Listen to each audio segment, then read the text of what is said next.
Hello, I'm Dango Rose. Welcome to the Mountaineer Podcast, where everybody's listening. The Mountaineer brings you the latest news of the Peak to Peak region, in print, online, through our podcast, social media, and special publications. Now, listen in to the latest news of the area with our local journalists.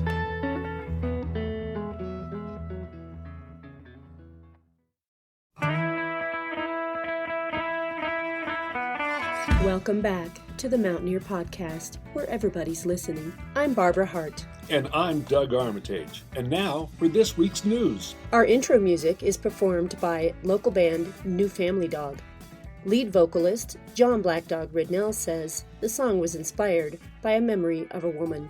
Their new album is called Halo and features John and Miles Ridnell, Sally Van Meter, and Michael Wooten. You can find more information about John Ridnell at www.johnridnell.com. This episode is brought to you by the Very Nice Brewing Company, Mountain Man Outdoor Store, Hardt's Backhoe, Brightwood Music, and of course, Mountaineer Newspaper. There ain't nothing sadder than being alone in the middle of a party that's being thrown. Been that way most of the time. This is Jamie Lammers, and this is my interview with local musician Robby Wicks. I'm Robby Wicks. I'm newly of Central City, officially living there. I'm a 35-year-old singer-songwriter, musician guy. How long have you been singing and songwriting? Honestly, I got my first guitar when I was 10, and I had a couple lessons and then just ended up teaching myself. And every new guitar or every level up that I would get on the guitar, I'd get a little bit better. There would always be kind of a new song as I learned a new chord, and then I would write a song out of it. I think my first really stupid songs were probably when I was 10, when I first got my guitar. I'm a military brat, so I moved around a lot growing up, and it kind of became a way of meeting new friends and play guitar, and then, hey, what's your favorite song? I'll play that type of situation where I would use moving around a lot to a lot of different styles of music and things that I was interested in, and that all led to different songs. So I didn't actually put out an album of songs that I had written until I was, I think, 19. The first band I was in was called The Jive, and that was in Colorado Springs when I was in high school. So I would say I got serious probably around that time, right after high school. So how many albums have you released since then? 2 full albums since then, but I've released a lot of other music. After The Jive, which was kind of more like funk reggae music, I got into bluegrass, and I would write all my songs on acoustic guitar. So I'm originally from Bakersfield, California. There's a lot of old country roots in my family, and so I've always had a love for that kind of style. And so I wanted to start like a bluegrass band, but my idea was I'll start a bluegrass band with an upright bass playing more like reggae bass, and it's going to be like a reggae bluegrass band. It didn't necessarily turn out that way, but that band was called The Way Low Down, and we released a full album, which people can still get on Spotify. It's called Take One, The Way Low Down.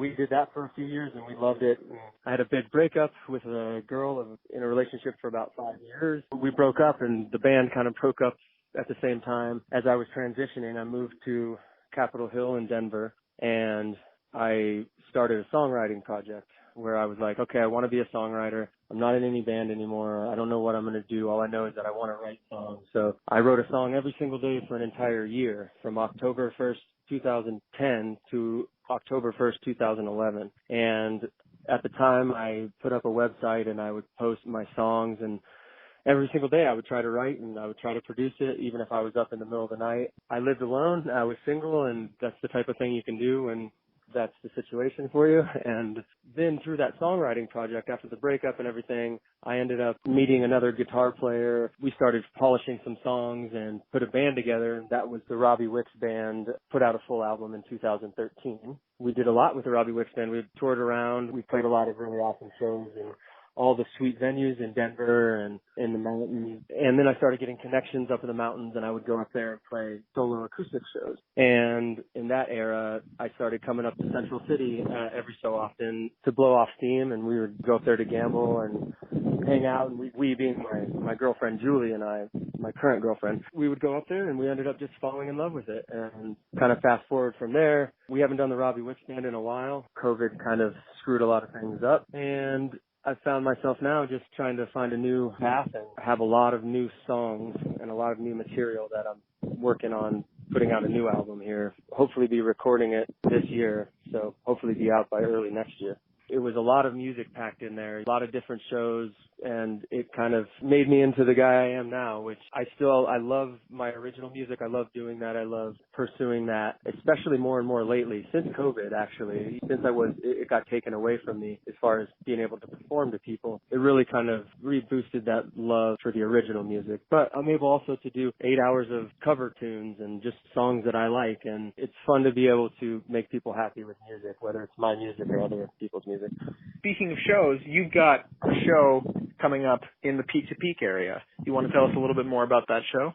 We started the Levitt Street Market right in between Central City and Blackhawk in the Ruins, which is right on Gregory Street, right there in Central City. And proud to be a founding member of that, which we started this year. And I've been playing most weekends there at that market. So that's Sunday from 10 to 2, and I've been making myself available to my community of Central City, which I just absolutely love. Gilpin County, it's just one of my favorite places in the world. I'm so happy to actually be living here because I have a great community of friends and people. So that's why I'm kind of just giving my time every Sunday, 10 to 2, playing music. We've had Jimmy Lewis out, who's also a Gilpin County favorite. But for the most part, it's just me every Sunday. So definitely come out to the Levitt Street Market, 10 to 2, and come see me. And it's not just music. There's vendors there that sell crafts. My girlfriend, Juliana, makes beautiful jewelry for them. There's also gold panning and JKQ barbecue. It's a great time every Sunday. So that's really my big plug for my shows coming up. Since COVID, I haven't really actually booked a whole lot of shows. I've just been working on my original music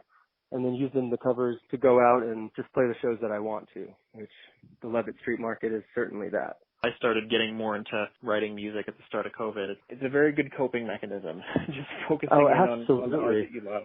Well, it took me a while. I think at first I was just depressed, and then I was like, well, I should be writing, and then I wasn't writing, and now I'm in a place where I want to. So it's always a process with songwriting, which I'm sure you know if you write music. I have been lucky enough to use COVID for that reason. So it's a silver lining to all of it. Anything else involving your music or your life in general? Well, no, just, thank you for having me and thank you for supporting us. And again, I love the community, and obviously y'all are a big part of the community, so grateful you had me on. I appreciate it. Yeah, absolutely. Thank you so much for joining us. Yeah, you got it. Anytime. Thank you so much, Robby, for coming on board. If you want to catch him live, you can check him out at the Levitt Street Market through Levitt Street Central City, which is being hosted every Sunday from 10 to 2 p.m. from now until Halloween 2021.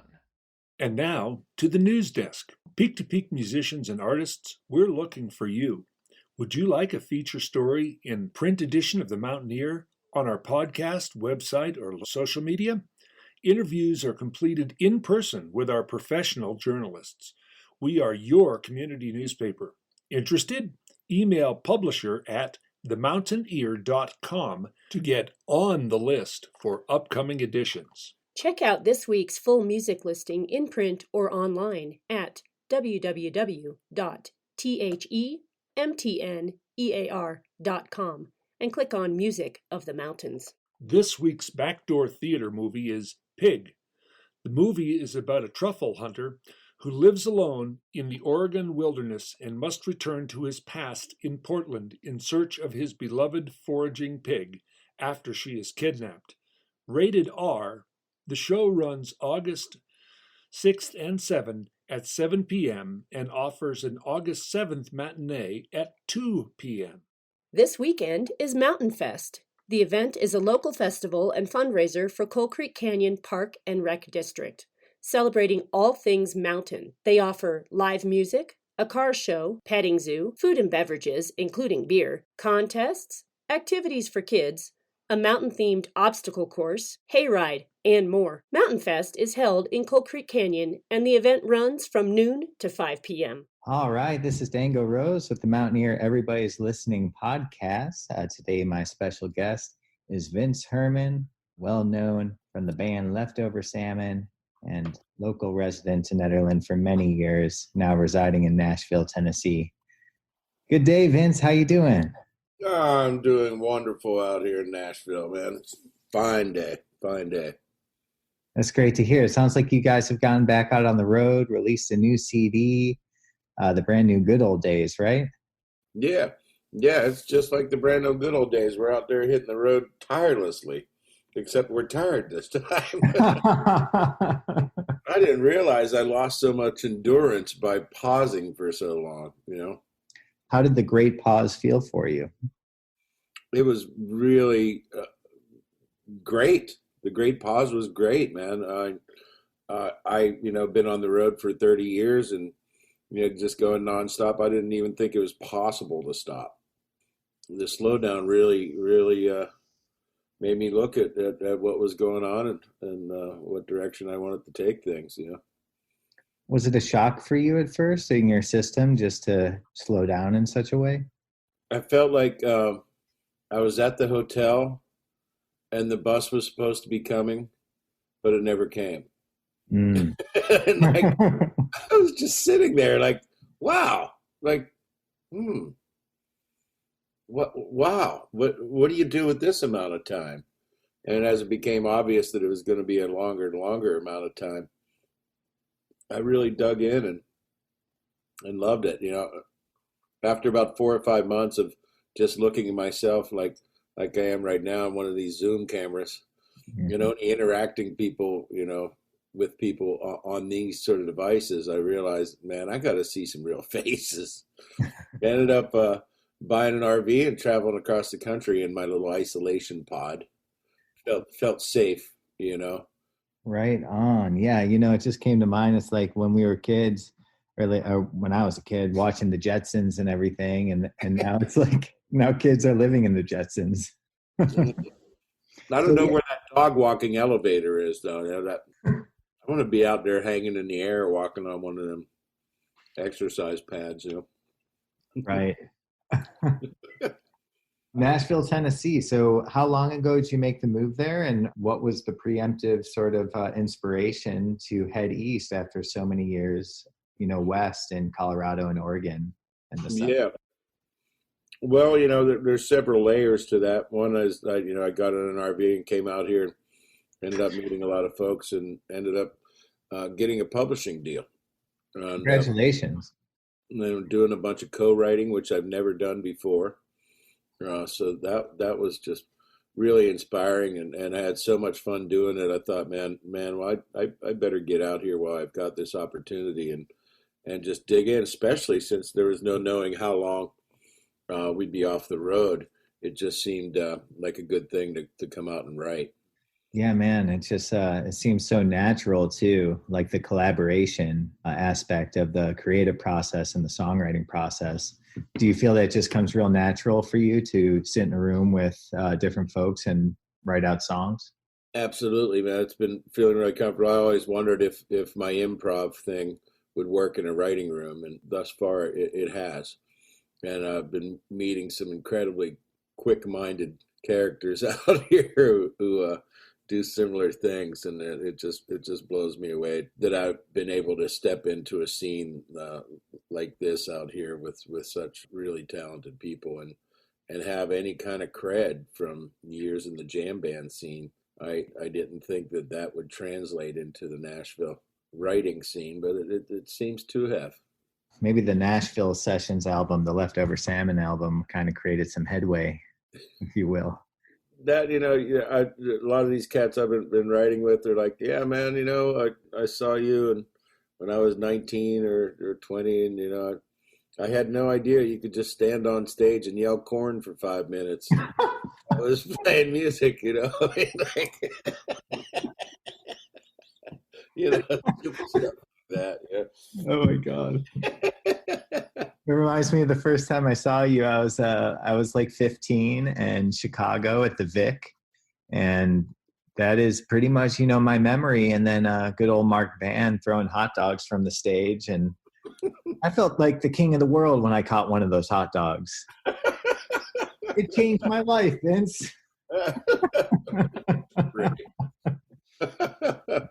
So who are some of your favorite co-writers that you've been, in that room with out there thus far? Well, this weekend I'm going down to Florida to do a thing with Channing Wilson and Matt Warren. Okay. A couple of my faves. Channing wrote a lot with Guy Clark. when he was with us, and is just an incredible singer, incredible talent. He just opened for Luke Combs on a few tour dates. Has written a few songs with Luke Combs and stuff. Wyatt Durrett is a amazing cat, and I really love writing with him. He's done a ton of Zach Brown's tunes, including Chicken Fried, and Rob Snyder, Adam Hood, the Davison brothers have really been my introduction to town through their connects that I kind of entered into this scene. Been writing a bunch with Andy Frasco, doing things that I never took the time to do before, and loving it. Oh man, that's so great. What's it like for you, being in the jamgrass, bluegrass world for so many years and sort of taking more of this country tinge, I guess it is. I'd imagine it is a little bit with some of these writing partnerships. Yeah, I mean, it's being in Nashville, you do, kind of think about that kind of stuff. But, country is a pretty different beast now. Country is pretty much the country rock I grew up in the 70s with, it's reinventing itself constantly.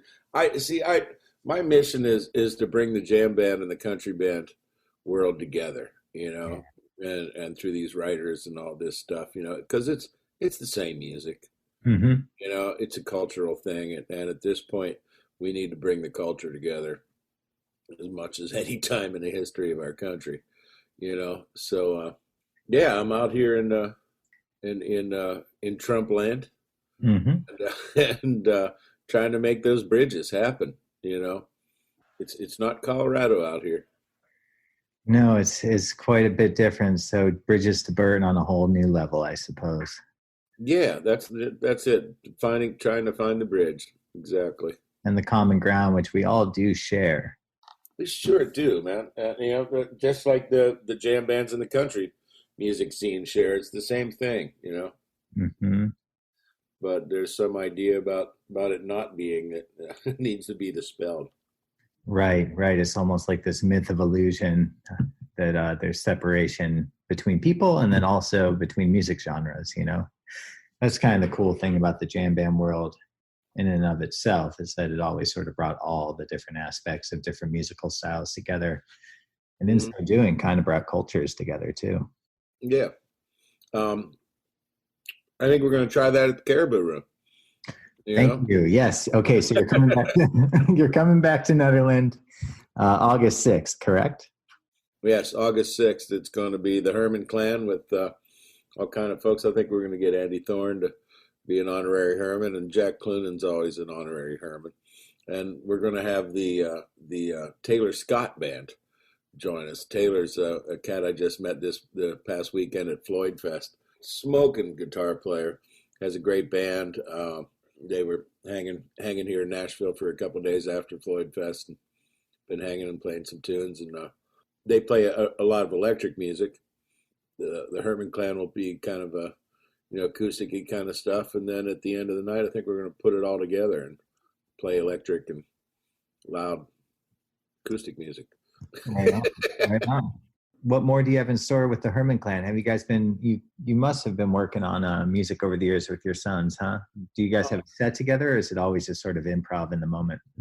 All sets should be in the moment, in my world. But yeah, we've got a lot of repertoire we built up over the years. And my sons, Colin and Silas, man, they're it's just the greatest joy in the world to get to play music with your kids and to see that they're playing music while I'm gone in all kind of formations, is awesome. And I love that they're doing that. They're doing other things too. Colin's rebuilding a bus. Silas has been rock climbing a whole lot.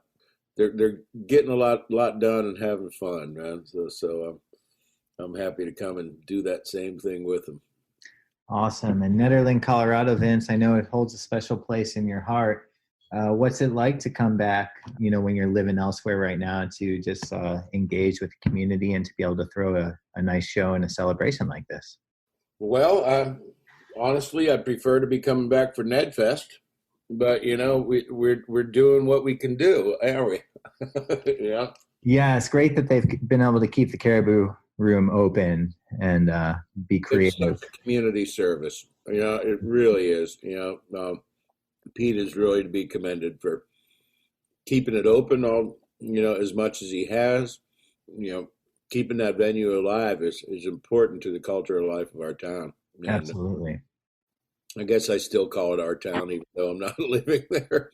But yeah, I mean, it's a town that runs deep in my heart. That's for sure. And I treasure the culture of Nederland and hope that it's continued to be fed. And the Caribou Room is doing that. Yes, it is. It's kind of the pillar right now holding it together.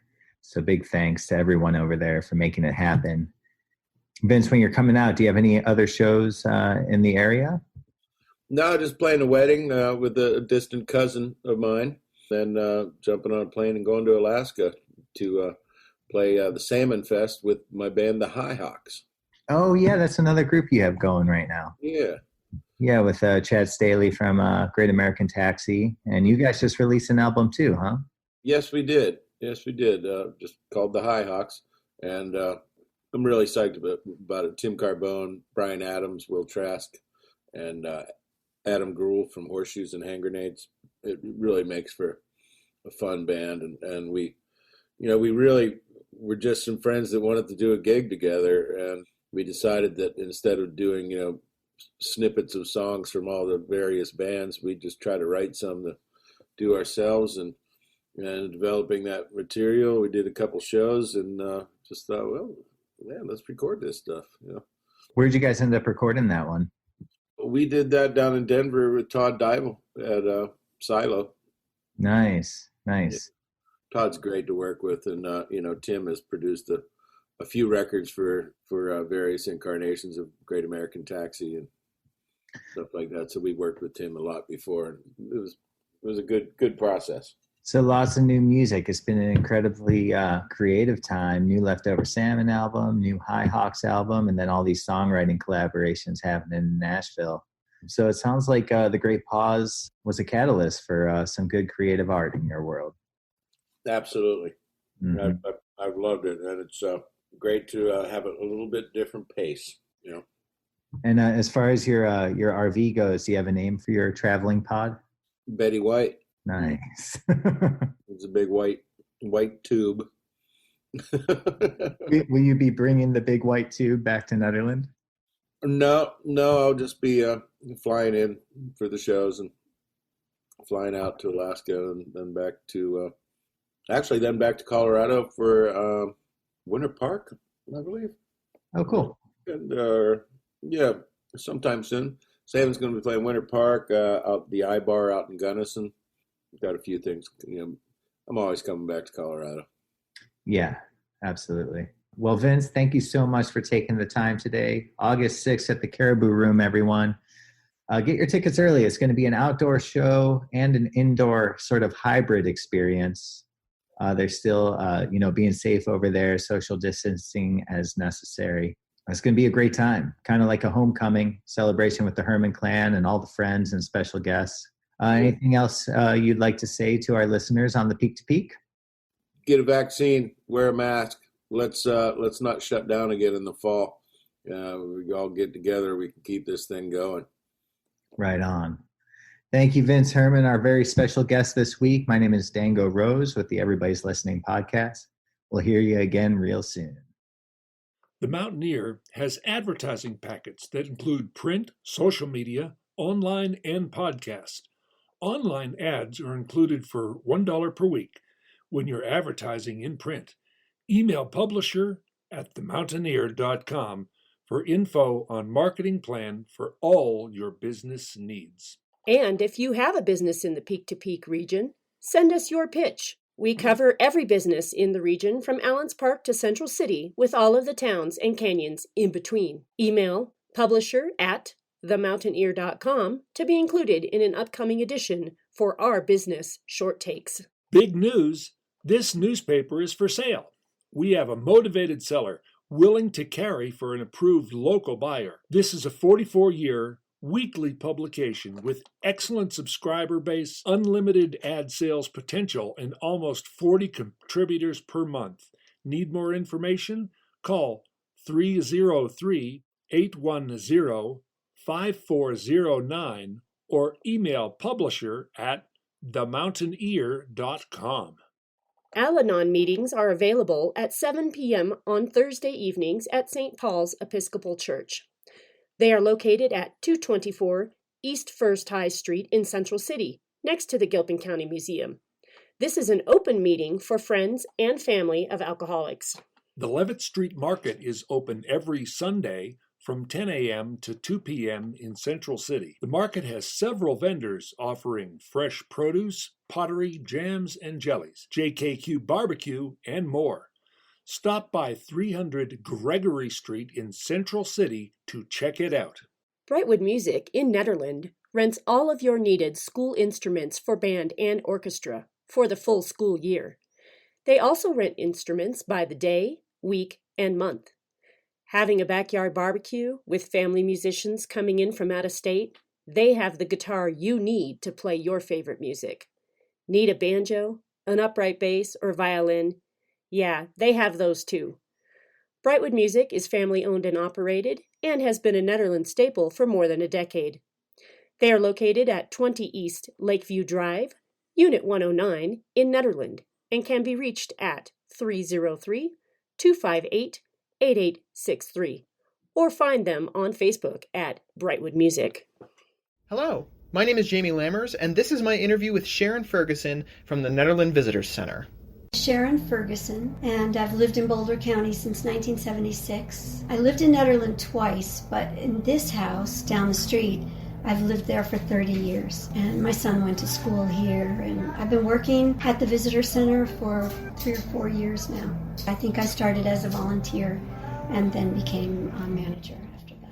The first question I asked was how the Nederland Visitors Center kept business going during COVID. So COVID was challenging. At first, we weren't sure we were closing, and we lost employees because they were immune compromised or they didn't want to be around the virus at all. Even with wearing a mask, it was still really scary to have people streaming in the store. And then it was just me working because we didn't have any other employees at the time. And so we did this cool thing where we put a sign in the window that said we were open remotely. So first, when we reopened, we brought a whole bunch of stuff over to Town Hall, and Town Hall needed a front desk person also. So staff changes were happening quickly. People were leaving, and it was hard to get new people hired. And so we filled in at the front desk over at Town Hall, and we had a lot of our t-shirts and stuff around us, so we were able to work out of that building, which was better because it was more open, it had more space. This is such a tiny space. It's harder to have a lot of people in the building at one time than it is over there. We still put restrictions on. People couldn't just walk in. We had to wait and make sure that no one else was in, and then people could come in. That was only for a few weeks, and then it was pretty good enough that we could open up here again.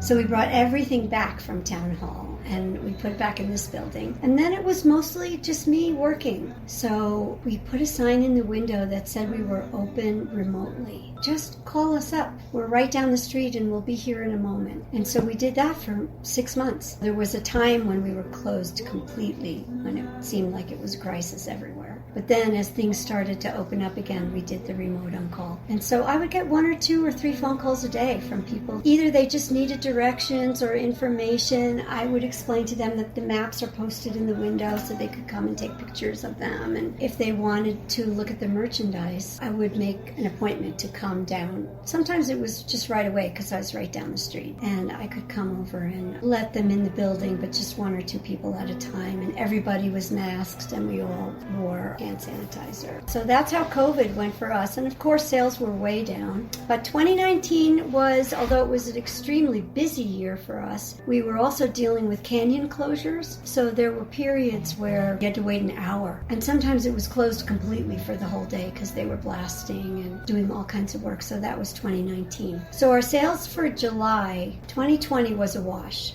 because nothing was really happening. So when I compare our sales, I do it from this year, 2021, to 2019, because that was a really big year for us. And so I would say that our sales in July this month are maybe 20% higher than they were in 2019. So that's really positive. And so we'll see what COVID brings us this year, if we have a spike or if we have to close again. At least now we know we can do it, and we can know how to go about maybe doing the remote on-call again. Sounds like summer sales have overall been really positive. Yeah, June was lower than 2019, but July was higher. So it just feels like people are getting their feet underneath them again and going out into the country and trying to see what places they might be able to recreate, and it's been good. And do you have any plans coming up for handling fall sales in case things maybe spike up again, or just any changes that are coming? We have 5 employees now. One of them is going to be going back to college, and I'm hopeful that with the rest of the staff that we have, there's one other person who I think might become a volunteer. We may not be open 7 days a week in the fall, but we're going to be open a lot. So hopefully that'll take us right into November.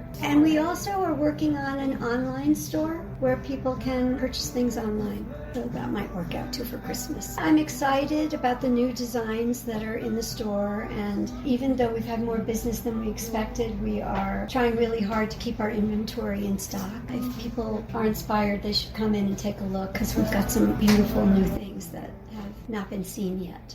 Thank you so much, Sharon, for that interview. You can visit the Nederland Visitor Center at 45 West 1st Street today. Their website is nederlandvisitorcenter.square.site, and their Facebook can be found at facebook.com/townofnederlandco.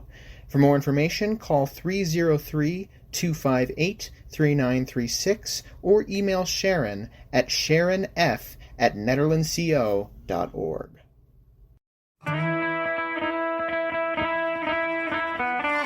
And that's all for this week's episode of the Mountaineer Podcast.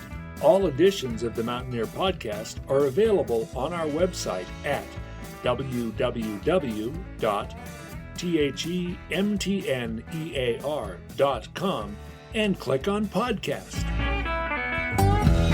You can also pick up this week's print edition of the Mountaineer in Nederland, Gilpin County, Ward, Jamestown, Gold Hill, Ferncliff, and Allens Park.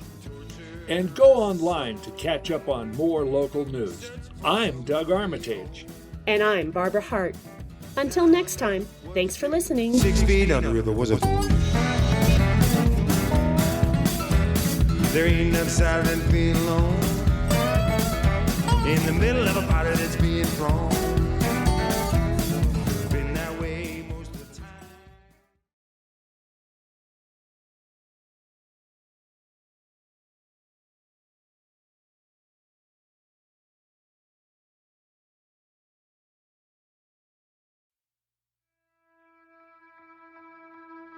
And that's it for our show. Subscribe online to get more access to more news, weekly updates to our community calendar, and a link to our YouTube channel by visiting themountaineer.com. Be sure to use the coupon code PODCAST when subscribing for a 10% discount, only available to our listeners. If you are in the local Peak-to-Peak area, be sure to pick up a print edition of the Mountaineer at a local business. I'm Dango Rose. Thank you for listening.